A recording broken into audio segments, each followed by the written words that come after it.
The month before I sold my agency, a long-term client walked in with a brand that someone else had designed for them. They'd been a client with us for 10 years and they had no idea that we offered branding. They gave that project to another agency because nobody on my team had ever asked them or told them what else we could do. That story has more to do with client concentration than you might think, and today I'm going to walk you through exactly how to audit your concentration and fix it over 90 days. I'm also going to share with you a framework that I use that every agency should use to maximize the revenue from every single client that they work with.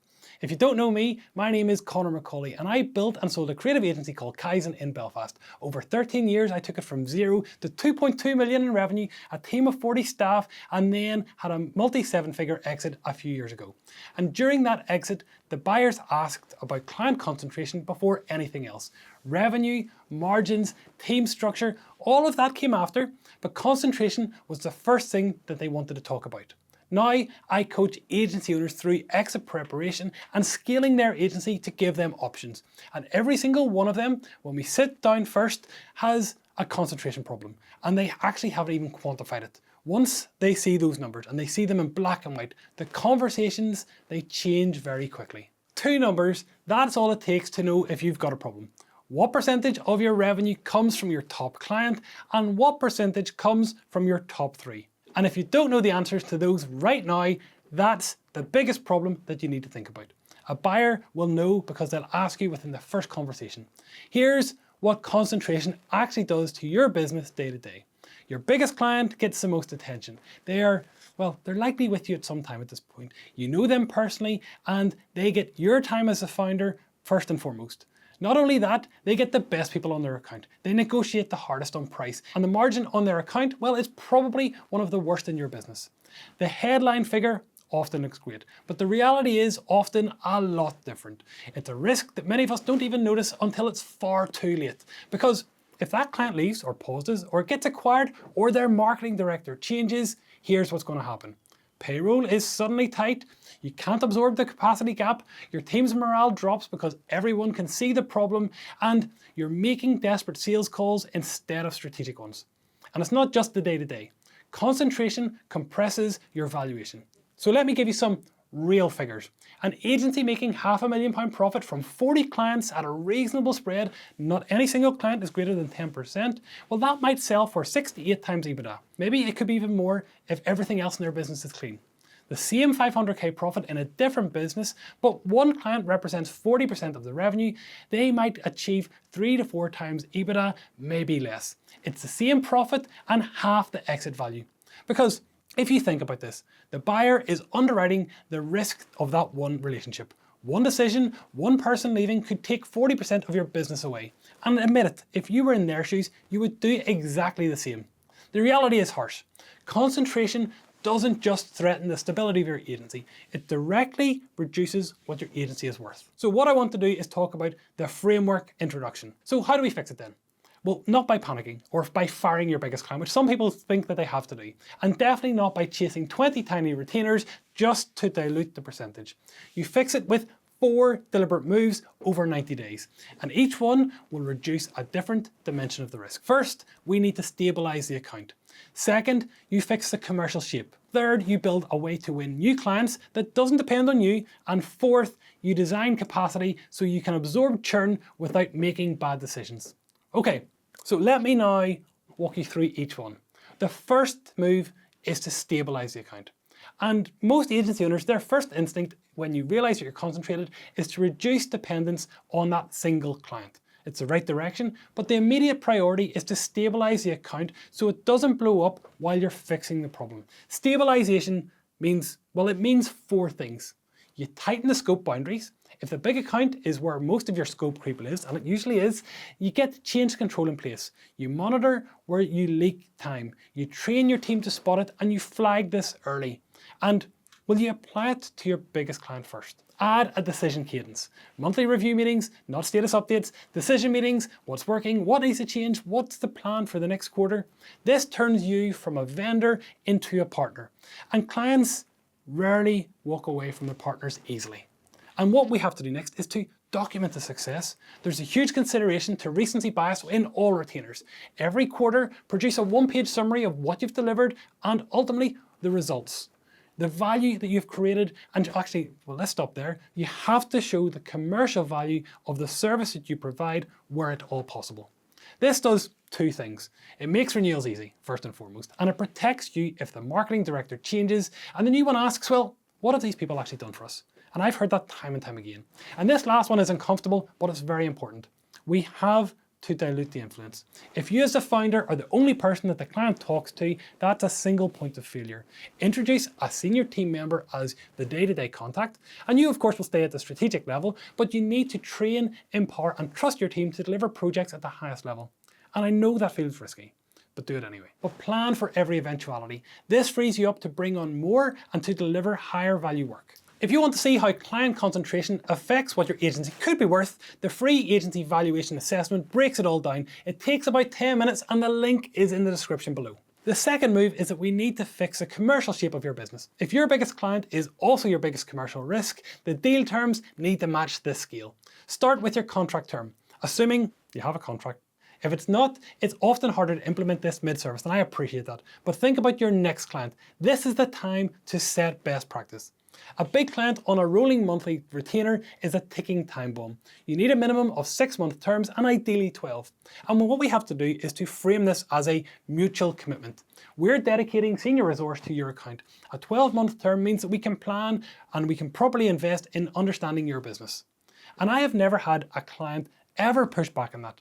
At worst, you'll agree something in the middle, probably 6 months, and that's never a problem. Next, we need to look at the pricing. Is the big account on the same rate card as everyone else? Well, it shouldn't be. At a certain scale, the complexity of that account needs management, and that overhead will increase the retainer, and you have to price for that. At Kaizen, I had clients who'd been with us for years, still on the same rate from when we were small and needed to work. I never revisited those rates because I was always afraid of the conversation, and I'll admit that was a mistake. We have to add renewal checkpoints to all of our retainers. Don't let a big contract auto-renew without this conversation. Every 6 months, sit down, review the scope, the pricing, the team allocation, success metrics, and importantly, this is never a negotiation. It's an alignment meeting and a debrief of the previous work. This will give us the chance to adjust our terms as the account evolves. And importantly, the notice period. If they can leave without notice, you're absorbing all of the risk. 30 days is reasonable for a significant account as it gives us the time to react instead of scrambling. Move number 3 is that we need to build a non-founder acquisition channel. This is a big one. Concentration persists for one reason. Only the founder can sell. New clients come from the founder's network, the founder's reputation, the founder's LinkedIn. So when the founder is busy servicing this big account over here, their pipeline, well, it's drying up. So hands up at home if this sounds familiar. And this is where the branding story comes back in. The client who didn't know we offered branding, that wasn't a sales failure. It was ultimately a communication failure. We were so focused on delivering what they'd asked for us over the 10 years that we'd worked with them, we never systematically told our clients about everything that we could do for them. Most agencies that I work with only sell about 30% of what they could to each client. And that's a tiny bit silly when you think about it, because you're sitting on revenue from your existing client base that you're not capturing because, well, nobody's told them. So the first acquisition motion that I want us to consider isn't outbound, it's internal. And what I do with every single one of my clients is create just a very simple client service matrix. In fact, you know what? Let's do that right this second together. What I want you to do is to open up a blank Google Sheet and put every client down the one axis, every service along the top that you offer. Now, put a tick or a little checkbox in Google Sheets on every single service that you provide for each one of those clients. And the gaps, well, that is your sales pipeline. Those are warm conversations with people who already trust you, and I promise that's the easiest revenue you will ever generate. Create sales decks for each of the services that you offer and train your team how to weave them into the conversation, sharing case studies, and let your already good work do the hard sell. Another key focus for founders is that we need to extract ourselves from one external sales motion. Referrals, partnerships, inbound leads from your website. What I want you to do today is to pick one and let your team run it consistently for the next 90 days. Because the goal here isn't to replace that big client overnight. It's to prove that revenue can come from somewhere other than your network. Once you've identified what works and what doesn't, you can refine and scale this process. And move number 4 is that we can build and design our capacity to absorb the churn. So next I want to talk about money, and this is the defensive move in this process. It's also the one that most agency owners skip. If losing one client means layoffs, you're trapped. You can't negotiate properly, you can't enforce boundaries, you can't walk away from bad clients on bad terms because you need them more than they need you. And 3 policies that I instill in all of my client agencies will change that. The first is the most important, a cash buffer. Maintain a minimum of 3 months of operating expenses in reserve. This is a non-negotiable for any client, and I expect every one of them to maintain this because this is the difference between we lost a client and we need to restructure calmly over the next 90 days, and we lost a client and we're making people redundant this Friday. Don't hire just in time for one account. If the big client grows and you hire specifically to service them, those new hires are client funded, not business funded. If the client leaves, you're overstaffed immediately. Hire for the business's capacity across all of your clients. And importantly, don't be afraid to use contractors for single account surges.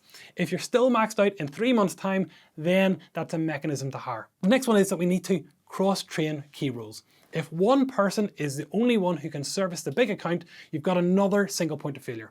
Make sure at least 2 people can handle the critical functions for that account and create a training plan for all key services, document all of this, and ensure that the team are constantly upgrading their skills.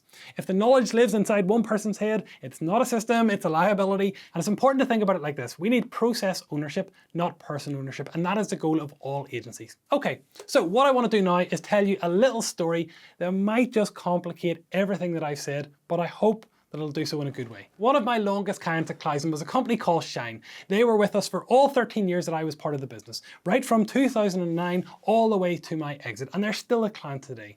Shine started with flyers, basic print work, and the price of those flyers never increased, not once in the 13 years. And on paper, that looks terrible. A loss-making service that we should have dropped years ago. But the total relationship told a completely different story. Because of those flyers, Shine gave us other project work, digital work, event work, print across multiple divisions and multiple venues that they owned. And over the 13 years, the total value of that relationship was enormous. The flyers were a loss leader.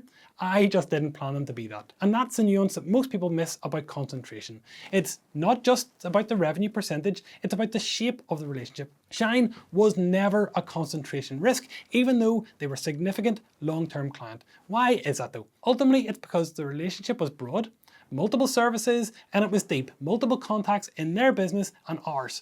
Now, aside from that, it was contractually signed.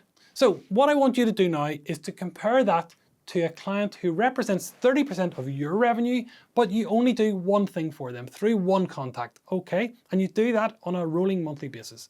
Same revenue dependency, but completely different risk profile that can turn against you in an instant, and often it does.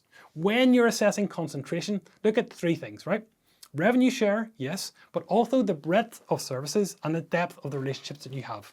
A client buying 3 services with you, with 4 of their people in their organization who know 4 of your team, well, that's structurally different from a client buying 1 service through the single marketing director who could change jobs next quarter.